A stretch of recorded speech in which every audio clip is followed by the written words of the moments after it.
And that is perfect. That's what they're accusing you of. I still believe that. That's what they're accusing you of. But you don't tell me that... What is the problem with Alfred Keter? Yeah. Alfred Keter, no, it's not a contrary opinion. I mean, the police have said why they arrested him. It is not because of me. I didn't give any instructions. I didn't even know what was going on. Let me tell you, Linus, I am a very clear-minded person on what I say. When it is the police, I have said, many of the people who opposed me, many of the people who were very scared about what I would do when I become president, even the people who did worse things against me, I have never gone after them because I don't believe in settling political scores using the power of state or using the police. Let me also say the following. When I talked about the taxes that I was addressing in the campaign trail, it was very obvious that when at that time we were in subsidies, that did not make sense. It is because I removed the subsidies and I changed and put production support. That is why today the price of unga has come down from 240 to 100, because I changed the model. I changed the configuration, and it is giving us results. But are you aware, Mr. President, that the thing, perhaps apart from now the police brutality that people associate you the most, is the issue of taxes? I'm sure you know the name they call you. You've actually talked about it even yourself. This guy that they want to come down. Let me tell you, my good brother, Ageo. When I came into office and I assessed the situation, and it was no longer possible for us to borrow money, I had to be honest with the people of Kenya. I had to tell them we have two options, right? And even as we imposed taxes, we explained, we made sure that there was adequate, elaborate public participation on what it is that we were trying to achieve. And let me tell you the following. I have done the best that I could globally. Today, our country has tremendous respect from many quarters globally because of what I have done. I have raised the profile of our country. Today, I was in Narok, and the tourism numbers in 2022, 1 million tourists. In 2023, last year, 2 million tourists. This year, by God's grace, we will get to 2.7 million tourists because of the profile that I have done for the country. I know somebody will say that, that there is no truth in that, but call the tourism sector. They will tell you themselves that all hotels in Kenya today are operating 80% upwards, which is a new phenomenon in Kenya. I will also tell you that the international community have developed enormous confidence in Kenya. I see people who are saying, why did William Ruto go to China? Why did William Ruto go to Europe? Why did William Ruto go to America? Let me just tell you the following. When I went to China, we got money to be able to put equipment in 70 of our technical training colleges. Today, the contract has been signed, the equipment is being manufactured. When I went to China, we got money to build Boston Dam that has been waiting, that will serve the counties of Bomet and Kericho. When I went to China, we got money to build, we got 30 billion shillings to build roads in Nyandarua, in Kirinyaga, in 8 other constituencies in Kenya.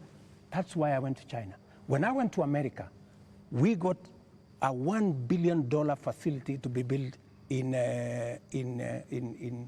Naivasha that is going to be the biggest data center in Africa, funded by UAE, working with Microsoft and Kenya. When I went to the US, we also agreed Kenya became the only country in Africa that is going to benefit from the CHIPS Act, where we will be manufacturing computer chips with other countries. Kenya will be among the first, will be actually the only country in Africa that will benefit from that. And so many of the young people who I see today, those are my targets for the future. So it doesn't bother you that there's this tag on your head as a president who has overtaxed Kenyans, and that the sufferings that we are going through is because of excessive taxation that you have imposed on Kenyans? That is what I was asking about. You see, if I am called Zakayo, yeah, because I have explained to the people of Kenya that the option we have is if we continue borrowing, we will go down the cliff. If that is what is going to take Kenya to be saved from a debt default, I don't mind being called Zakayo, because it is a sacrifice worth making. Mr. President, every morning on Spice FM, we have 4 hours of a talk show. And many times we ask people, even those who come to the show, to tell us what is it that the nation is saying when we are seeing people out on the streets. And many of them, even when we said that we were coming, you have invited us to come and have this conversation this evening, they said, tell the president that he's tone deaf. And we ask why and how. And they say, when William Ruto took over as president, he took over a budget of 3.2 trillion shillings. He went to Parliament and he said, Honorable Speakers, I believe that this budget is too high. We should cut it by 300 billion shillings. So you believed barely 1.5 years ago that you can run the country with 2.9 trillion shillings. Barely a few months, you went to Parliament and requested to spend 3.6 trillion shillings. This year, you went to Parliament and initially requested to spend 4.2 trillion shillings. And what do they see in return? They see extravagance in government. They see a government that is pushing gung-ho to employ new people called CASs. They see a government that is purchasing new motor vehicles and trips that are extravagant. They see opulence with those that are close to the president appearing in public carrying wads of cash. They see condescending attitude from those who serve in this government when they're asked, why are you spending? And they respond the way they respond. Your advisors speaking the same. And so they see a government where the president is telling people, we are going to live within our means, we are all going to tighten our belts, we have austerity. They end up with their children not going to school because for months JS teachers are on strike. They end up with, right now, 91 days where clinical officers have not been to work. 91 days, Mr. President. We ended up with intern doctors going on strike for weeks because the government says it has no money. We end up with people going to the hospitals and there's no medicine. We end up with people who are being told that we don't have money to pay salaries, or we don't have money to pay salaries and also have development. Yet, they see all this extravagance and opulence from those in power. You are tone deaf, Mr. President, that's what they say. Well, I guess that's why we must have a conversation. That's why we must have a conversation. And I'm very happy for us to have this conversation so that we can put the facts on the table and we can all of us make a decision. But let me tell you the following. I've listened to you, and let me also tell you that today, the universities, which were almost closed, they had debts of 60 billion shillings. I have enhanced their budget by 40 billion shillings, the universities, because education to me is very important. It is the greatest equalizer. Today, the universities can confirm to you, and I was sitting here with the vice chancellors, that I made the right decision because we are funding the universities better. Let me also tell you, I took the decision to hire additional teachers, 56,000. It has never happened in the history of Kenya. Why? Because education is the greatest equalizer. Many parents in rural Kenya take their children to schools that have no teacher. And we are disadvantaging them. The children of the poor get the worst form of education. They have no chance. I decided, because I said it is bottom up, I decided that I'm going to put more money in making sure the child of every Kenyan has an opportunity to be their best by giving them the correct education. I decided that I am going to put money in farming. The first year, I put 10 billion shillings in fertilizer subsidy, a program that had been scrapped for 5 years. The difference is obvious. Today, by God's grace, we have a harvest. The prices of food commodities has come down. Day before yesterday, Latif, there was a release of where we are with inflation. Inflation in Kenya is now 4.6%. When I came into office, it was 9%. Inflation coming from food products. It was reported not by me, by the institutions that are charged, 4.6%.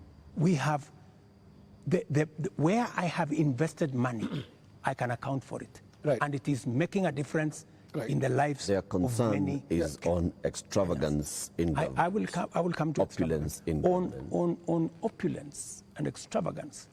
Every trip I have made, I have not made any trip outside Kenya to go and do things that are of no benefit to this nation.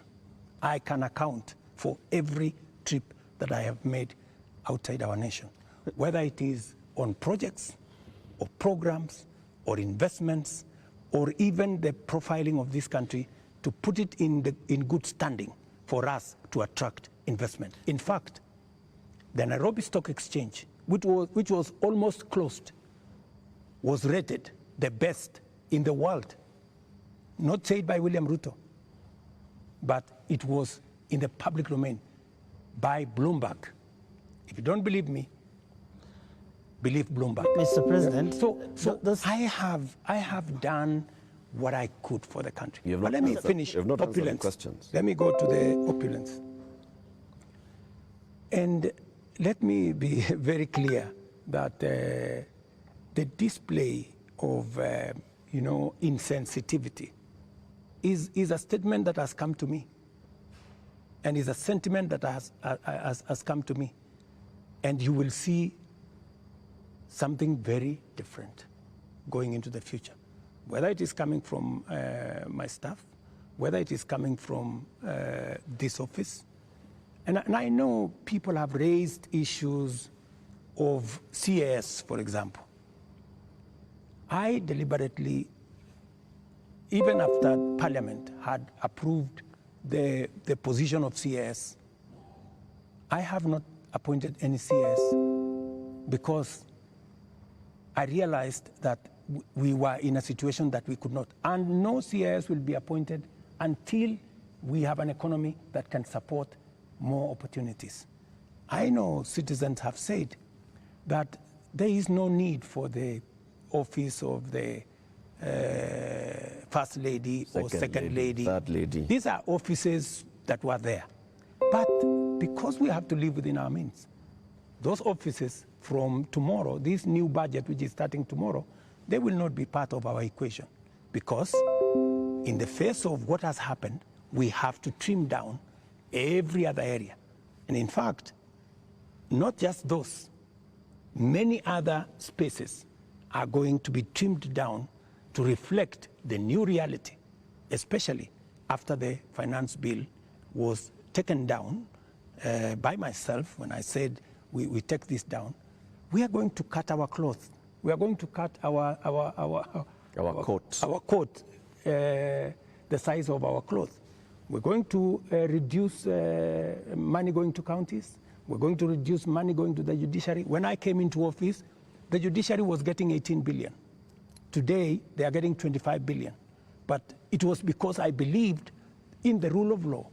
I believed that we needed to do something about making sure that our judiciary has resources, because Kenyans were telling me directly, justice delayed is justice denied. Will you I cut have the size hired of your government? the highest number of judges under my administration, because I believe that Kenyans must deserve justice.